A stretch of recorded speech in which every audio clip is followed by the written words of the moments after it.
Мен номер 15 орта мектебінің 9 А сынып оқушысы Сайнова Гаухар Қонайқызы. Менің оқыған кітабым атты байқауға қатыса отырып, өзімнің ең сүйікті кітаптарымның бірі Бердібек Соқпақбаевтың «Менің атым Қожа» атты повесі жайында әңгімелегім келеді. Өмірден ерте озған, артына маржандай мол мұра қалдырған Бердібек Соқпақбаев Алматы облысы Қостөбе ауданында дүниеге келген. Жазушының 16 жасар чемпион, алыстағы ауылда, «Менің атым Қожа», «Балық шаққа саяхат» атты повестерінде балалар өмірін суреттеп оқырман баурады. Бір ғана «Менің атым Қожа» повесін алайықшы.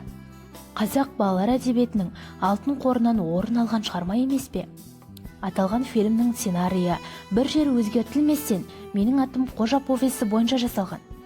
Әлемдік тәжірибеде мұндай бақыт кез келген жазушының маңдайына бұйыра бермейді. Бұл Бердібек ағаның бақыты. Повесте кішкентай Қожаның мектеп жасындағы бастан кешкен әртүрлі қызықты оқиғалар жайлы баяндалады. Ол қанша бұзықтық жасаса да, жақсы адам болуға талпынысы бар.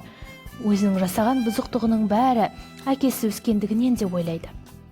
Қожа өзінің мінезін, тәртібін өзгертуге тырысады. Әңгімеде Қожаның балалық махаббаты да үлкен рөл ойнайды. Ол сыныбындағы үлгілі, тәртіпті, әрі сабағын үзді оқитын Жанар деген қызды жақсы көреді. Тіпті кей кездері Жанарға арнап өлеңде шығарады. Жанарды әрқашан көргісі келіп тұрады. Қожа жазушы болуды армандайды.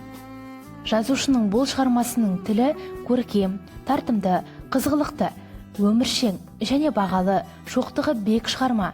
Осы аттас фильмде тек балалардың емес, үлкендердің де қызыға қарайтыны, қайта-қайта көрсе де жалықпайтын кинолентасына айналғаны бәрімізге мәлім.